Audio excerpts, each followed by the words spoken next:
For a year, the Washington press establishment has treated the so-called Trump dossier, a collection of memos reportedly written by a former British spy, as received wisdom.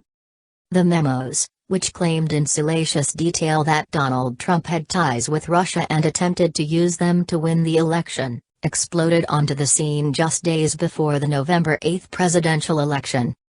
Reporters were personally briefed by Christopher Steele, a former MI6 spy, as the Washington Examiner's Byron York reported, and now, a year later, the public has learned who paid for the dossier.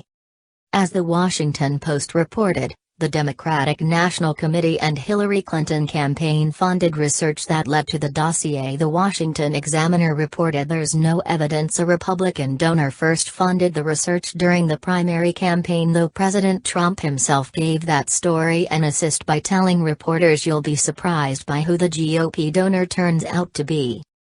But New York Times political correspondent Maggie Haberman said she's riled up because Clinton's campaign and the DNC lied to her about bankrolling the dossier. The Hill reported that Haberman's colleague was also upset the Clinton camp lied to him about funding the report. CNN's Jake Tapper then joked he was shocked the Democrats would lie about such a thing, but it's not funny, and it's not as simple as typical opposition research, because the FBI used the report to get a Foreign Intelligence Surveillance Act warrant to spy on the Trump campaign. President Trump wondered on Twitter who else helped pay for the report.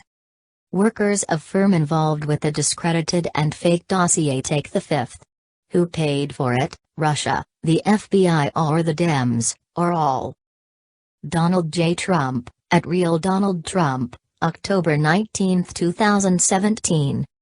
The Washington Post reported the Clinton campaign paid the Perkins Coie law firm that worked with the company that produced the dossier, Fusion GPS, $5.6 million, and the DNC handed over $3.6 million. The New York Times reported that former Obama White House Communications Director Anita Dunn, who has ties to Perkins Coie, was also involved with the dossier.